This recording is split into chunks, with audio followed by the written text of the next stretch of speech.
kungiphatha kabi nje ngoba abantu abaningi bathola inkulumo ezingezinhle uthola ukuthi kuthiwa hayi angani kuthiwa yiki ingoma ezohlukanisa unyaka ngithi mina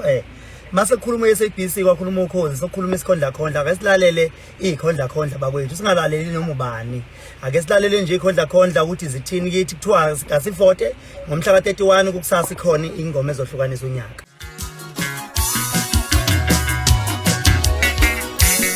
Amapungazojila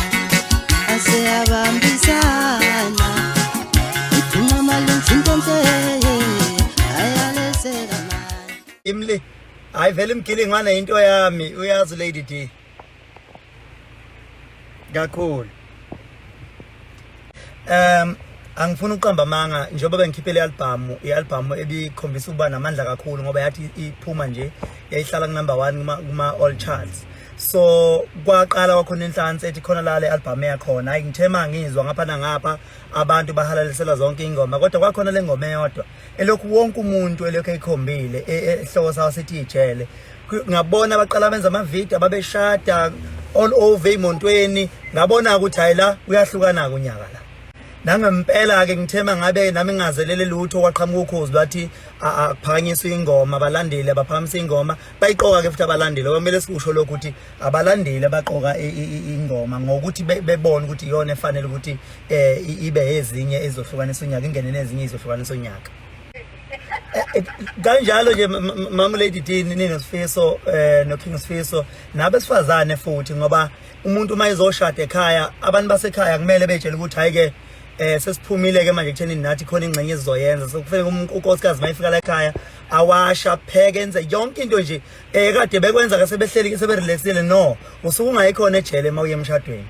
usuku uyo enjoya ukuba kwi relationship not ukuthi usuku uyoba isigcila kumele sikhulume lokho kanjalo futhi nabesilisa akuthi mangabe usushadile sokumele umuntu esifazane manje usuke wena usuthatha ibodyguard uyabo kungiphatha kabi nje ngoba abantu abaningi bathola inkulumo ezingezinhle uthola ukuthi kuthiwa hayi angani kuthiwa yiki ingoma ezohlukanisa unyaka ngithi mina mase kukhuluma iSABC kwakhuluma ukhozi sokukhuluma isikhondla khondla ake silalele ikhondla khondla bakwethu singalaleli noma ubani ake silalele nje ikhondla khondla ukuthi zithini kithi kuthiwa asifote ngomhla ka31 kukusasa ikhona ingoma ezohlukanisa unyaka. So ngiyacela ke ukuthi abantu uma beyithandile ngempela lengoma lokho abaconvectele to ivote ngoba ngaphandle kwevote angeke sikwazi ukuhlukanisa unyaka kusasa. Ngicela ukuthi abantu bevotela ingoma ethi ijele uyivotela kanje uyala ubhala khona ama message bayatype njengamanje Lady D konakele emakhaya uyala ubhala khona ama message ufike ubhala ukuthi ingoma mawubhala ukuthi ingoma ungashiya nje isikhala bese ubhala uhlamvu H bese uthumela ku 33665 ubhala ukuthi ingoma uthi H ilele amapale rugby bese uthumela ku 33665 kuba ubheka kwethu i-competition enjani top 10 angifuni ukudlala ngawe mfowethu i-tight uma ngiyibuka kodwa futhi hayi kangako mawusubuka ngamehlo ngengqondo nje ucabanga ijele ngoba ijele is all over khona to khona yazi engichaza kakhulu we King Sifiso ngizoshintsha isimanga abantu abaningi mhlawumbe futhi ngeke beze beyikholwe ngike ngathintwa nje umbangi wami lo impela okhona kwi top 10 engifonela kodwa la ko WhatsApp phela ngoba amafoni yawazi kanjani cha wakuveza nje ukuthi cha babafowethu lihle iqinisa likhulunyweni bekufanele ukuthi kwenzeke kodwa ngoba phela nabakwi competition abakwazi ungacampaign kodwa bekufanele ngoba phela mabebuka nabe ingoma yami emakhaya bayayibona ukuthi isabalele wakusho nje impela kangafihla wakuveza futhi ukuthi naye nje ukubona ngathi campaign yakhe akayiqinisi kakhulu ngoba akafuna uba nomona ufuna ukuthi ajedele nje ijele ngoba uyalibona ukuthi lona into enhle kakhulu lento yenze umbangi Mama Lady D nawe King Sifiso noma I know lalela ke Mama Lady D angiyena mina umuntu wamanga stalo nje ubufakazi manje ithi nina ngibuveze ngizobuveza phela abantu abaningi bazi ukuthi uMaskandi abantu abaningi so kuyizitha lezi impela engabulalana noma ibonana yabo eseku wrong phela ukuthi akangithumanga ukuthi ngizokusho kodwa nje akunjalo nje kodwa ke ufikile naye wathi la besingayi phela mina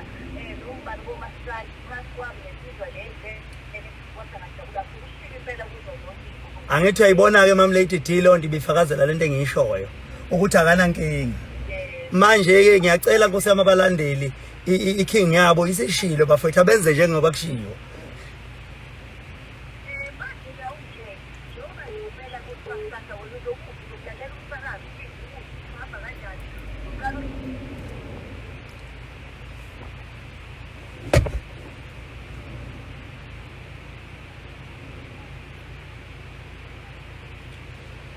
Hey kusasa inhlelo zakusasa Mama Lady D angifuna uqamba amanga ngihlele nje ukuthi ngizobe nginomndeni ekhaya ngoba whatever ezokwenzeka kufuna ngikusho lokhu Mama Lady D ukuthi whoever ozowina mina ngizombongela ngizophumela nje obala ngiye ema page nami ngifike ngimbongele ngoba akuncane futhi akwandele bani ukuthi uhlukanise unyaka phekwe ingoma engaka futhi wonke umuntu lapha kwi top 10 ngiyakusho lokhu ukuthi wonke umuntu lapha kwi top 10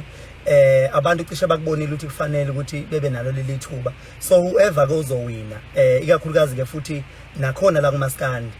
mangaqhamuka futhi kube yithina la kumaskandi uzobe khuphula igenre yethu ngoba lokhu lizobe linyuke njalo iflag likaMaskandi so ngizombongela nanoma ngabe bani ke ngizombongela ngisho laba abafuna ukudla inyama bengama rasta nabo ngizobabongela mangabe bewinile yabo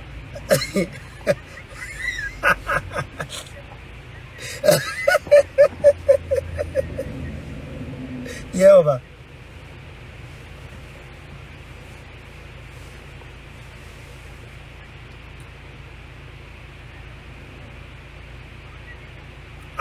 we madotizo likakhuba nganza kwethu ngiyacela ukuthi abantu beqikelele ngoba kumele sikusho njalo lokho basakazi bami ngibathandayo kubalekile sikusho njalo lokho abantu abafake imfonyo ngoba siku level 3 nje namhlanje ngaba sikho ku level 3 kube kuthiwa senza ngempela ngendlela eyomnyalelo abayifaka abantu imfonyo ancipha ama infection kuvulizwe sikwazi ukuvakashela abantu ngendlela evulelekile nje obusho nje hayi na kanjani ngizomtshela futhi umchuli lapho ukuthi makuvulwa nje izwe nje akavele nje asibize nje asibizele nje uzothi hawu bakithi sakhululeka yeah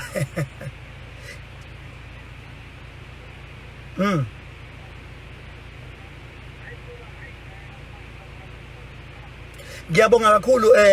awogcina nje ngizocela ukuthi ngibonge kakhulu nalensizwa uLuva Edubazana engisebenze nawo kuleyo ngoma ngoba abantu bayithandile kakhulu ngiyethemba futhi ukuthi ubambisana kwethu uzoqhubeka kube njengoba sifisa ngiyabonga nje kakhulu yebo